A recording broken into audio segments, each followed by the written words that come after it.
ভুল জায়গায় দাপট দেখাতে গিয়েছিল আমেরিকা। চীনের সমুদ্র জেনেও সীমা অতিক্রম করেছিল মার্কিন যুদ্ধজাহাজ ইউএসএস হিগিন্স। আর এর পরের মুহূর্তেই ঘটল এক অবিশ্বাস্য এবং ভয়ঙ্কর ঘটনা। কোনো মিসাইল হামলা নয়, কোনো টর্পেডোর শব্দ নয়, চীনের এক অদৃশ্য ম্যাগনেটিক ওয়েভ বা ইলেকট্রোম্যাগনেটিক পালস হামলায় মুহূর্তের মধ্যেই অচল হয়ে গেল আমেরিকার এই ভয়ঙ্কর ডেস্ট্রয়ার।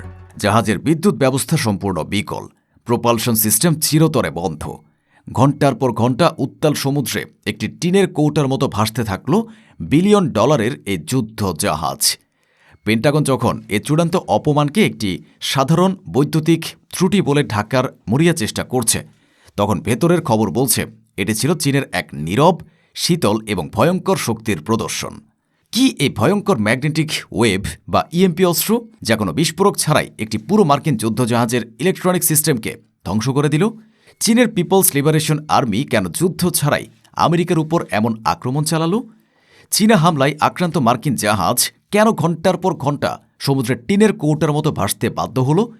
এবং কী কারণে মার্কিন সপ্তম নৌবহর জাহাজটি উদ্ধারে এগিয়ে এলো না? আর সবচেয়ে বড় প্রশ্ন, অত্যাধুনিক জাহাজ বিধ্বংসী হাইপারসনিক অ্যান্টিশিপ ক্রুজ মিসাইল ও ব্যালিস্টিক ক্যারিয়ার কিলার মিসাইল থাকার পরেও চীন ঠিক কী কারণে মার্কিন জাহাজে সরাসরি মিসাইল হামলা না করে এ নীরব ইএমপি হামলা করল? এর পেছনের আসল এবং ভয়ঙ্কর কারণটা কি? এই সব প্রশ্নের উত্তর জানতে ভিডিওটিতে একটি লাইক দিন আর শেষ পর্যন্ত আমাদের সাথেই থাকুন। এই শ্বাসরুদ্ধকর নাটকের মঞ্চ ছিল ইন্দো প্যাসিফিক অঞ্চল। সময় 28 এপ্রিল 2026। মার্কিন নৌবাহিনীর সপ্তম নৌবহরের অংশ early bird class guided missile destroyer USS Higgins freedom of navigation বা অবাধ নৌ চলাচলের মহড়া নামে চীনের কাছাকাছি সমুদ্রে টহল দিচ্ছিল। পেন্টাগনের ভাষায় এটি ছিল একটি রুটিন অপারেশন, কিন্তু চীনের কাছে এটি ছিল তাদের সার্বভৌমত্বের উপর একটি সরাসরি উস্কানি। আর চীন সেই উস্কানির জবাব দিয়েছে এমন এক ভাষায় যা আমেরিকা হয়তো কোনো দিন কল্পনাও করতে পারেনি। হঠাৎ করেই ইউএসএস হিগিন্সের ব্রিজে থাকা নাবিকরা দেখতে পান জাহাজের সমস্ত কন্ট্রোল প্যানেল, রাডার স্ক্রিন এবং মনিটরগুলো ধপ করে নিভে যাচ্ছে। জাহাজের ইঞ্জিন এক বিকট শব্দ করে বন্ধ হয়ে যায়। মুহূর্তের মধ্যে পুরো জাহাজটি একটি অন্ধকার নিস্তব্ধ কফিনে পরিণত হয়। প্রায় 300 নাবিক নিয়ে বিলিয়ন ডলারের এই যুদ্ধ জাহাজটি তখন উত্তাল সমুদ্রে একটি শক্তিহীন ভাসমান টিনের কৌটা ছাড়া আর কিছুই নয়। পেন্টাগন যখন এই খবর পায় তখন তারা বিশ্বকে ধোঁকা দেওয়ার জন্য একটি বিবৃতি জারি করে। তারা বলে এটি একটি ইঞ্জিনিয়ারিং ক্যাজুয়ালিটি, একটি বৈদ্যুতিক সরঞ্জামে ত্রুটির কারণে ঘটেছে।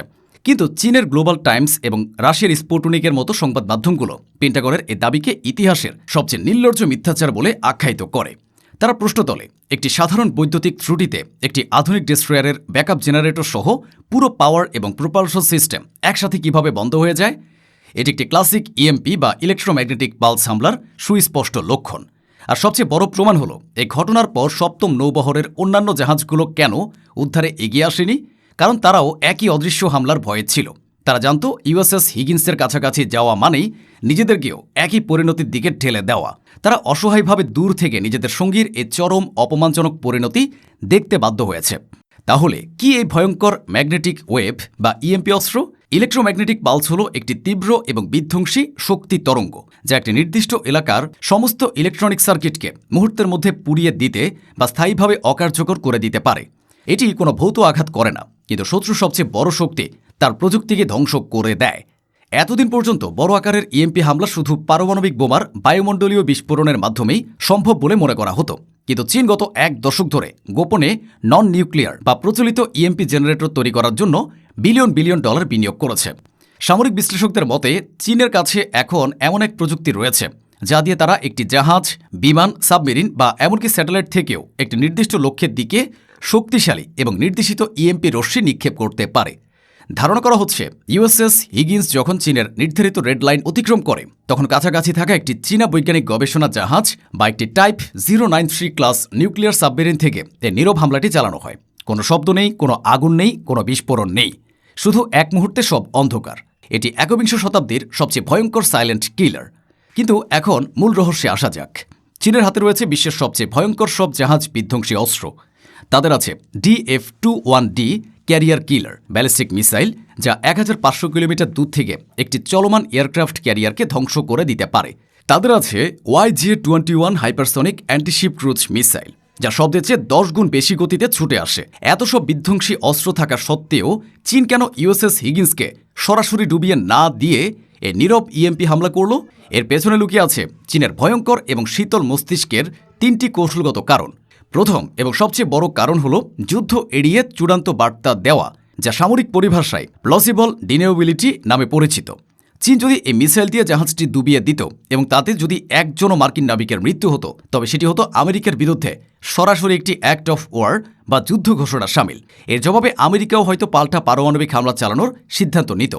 কিন্তু ইএমপি হামলা একটি ধূসর অঞ্চলের আক্রমণ। যেহেতু কোনো বিস্ফোরণ হয়নি, কোনো প্রাণহানি হয়নি, তাই আমেরিকা একে সরাসরি যুদ্ধ বলে আন্তর্জাতিক ফোরামে প্রমাণ করতে পারছে না। চীন একটি গুলিও না ছুড়ে যুদ্ধ শুরু না করেই আমেরিকাকে তাদের ইতিহাসের সবচেয়ে বড় অপমানটি উপহার দিয়েছে। তারা দেখিয়ে দিয়েছে তারা চাইলে জাহাজটি ডুবিয়েও দিতে পারত, কিন্তু দেয়নি। দ্বিতীয় কারণ হল প্রযুক্তিগত শ্রেষ্ঠত্ব এবং মনস্তাত্ত্বিক যুদ্ধ। একটি মিসাইল হামলা প্রমাণ করে আপনার বিস্ফোরক কতটা শক্তিশালী, কিন্তু একটি সফল ইএমপি হামলা প্রমাণ করে আপনার প্রযুক্তি এবং বুদ্ধিমত্তা কতটা উন্নত। এই এক হামলায় চীন বিশ্বকে, বিশেষ করে তাইওয়ান, জাপান, অস্ট্রেলিয়া এবং দক্ষিণ কোরিয়ার মতো মার্কিন মিত্রদের দেখিয়ে দিল যে তারা আমেরিকার সবচেয়ে আধুনিক যুদ্ধজাহাজের প্রযুক্তিকেও মুহূর্তের মধ্যে অকেজো করে দেওয়ার ক্ষমতা রাখে। এটি একটি ভয়ঙ্কর মনস্তাত্ত্বিক আঘাত। এই মিত্র দেশগুলো এখন বুঝতে পারছে আমেরিকার প্রতিরক্ষা ছাতা হয়তো আর আগের মতো নির্ভরযোগ্য নয়। এই ঘটনা তাদের চীনের সাথে নতুন করে সম্পর্ক স্থাপনের কথা ভাবতে বাধ্য করবে।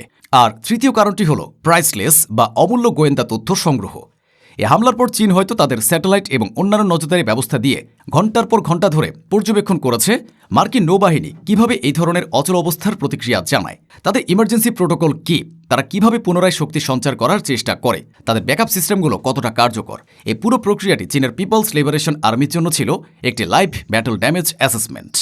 ভবিষ্যতে যে কোনো বড় সংঘাতের জন্য এই তথ্যগুলো চীনের জন্য সোনার চেয়েও দামি। এই এক নীরব হামলায় চীন আমেরিকার নৌ আধিপত্যের ধারণাকে চ্যালেঞ্জের মুখে ফেলে দিয়েছে। যে আমেরিকা তাদের প্রযুক্তিগত শ্রেষ্ঠত্ব নিয়ে গর্ব করে, তারাই আজ চীনের এক অদৃশ্য অস্ত্রের সামনে নতজানু এবং অসহায়। তাদের 300 নাবিক ঘণ্টার পর ঘণ্টা একটি ভাসমান কফিনের মধ্যে মৃত্যুর প্রহর গুনছিল। চীন শুধু তাদের শক্তি দেখিয়েই আমেরিকাকে একটি শীতল বার্তা দিয়েছে, এটা আমাদের সমুদ্র, এখানে দাপট দেখানোর চেষ্টা করো না। এই ঘটনার ভূরাজনৈতিক প্রভাব হবে সুদূর প্রসারী। এখন থেকে দক্ষিণ চীন সাগরে টহলরত প্রতিটি মার্কিন যুদ্ধজাহাজ, প্রতিটি এয়ারক্রাফট ক্যারিয়ার, যা আমেরিকার শক্তির প্রধান প্রতীক, এই অদৃশ্য ইএমপি হামলার ভয়ে থাকবে। এটি আমেরিকার জন্য শুধু একটি সামরিক পরাজয় নয়, এটি একটি বিশাল কূটনৈতিক বিপর্যয়ও বটে। চীন একটি নতুন ধরনের যুদ্ধ শুরু করেছে, সাইলেন্ট ওয়ারফেয়ার বা নীরব যুদ্ধ, যেখানে রক্তপাত বা বিস্ফোরণ দিয়ে নয়, বরং শত্রুর প্রযুক্তি এবং তাদের মনোবলকে ধ্বংস করে দিয়ে বিজয় অর্জন করা হয়। আমেরিকা হয়তো মিসাইল বা বুলেট যুদ্ধের জন্য প্রস্তুত, কিন্তু তারা এই নতুন প্রজন্মের অদৃশ্য যুদ্ধের জন্য প্রস্তুত নয়। এখন প্রশ্ন আপনাদের কাছে, আপনারা কি মনে করেন চীনের এই নীরব হামলা মিসাইল হামলার চেয়েও বেশি ভয়ঙ্কর এবং অপমানজনক? এবং এই ঘটনা কি প্রমাণ করে যে প্রযুক্তির দৌড়ে আমেরিকা চীনের কাছে পিছিয়ে পড়েছে?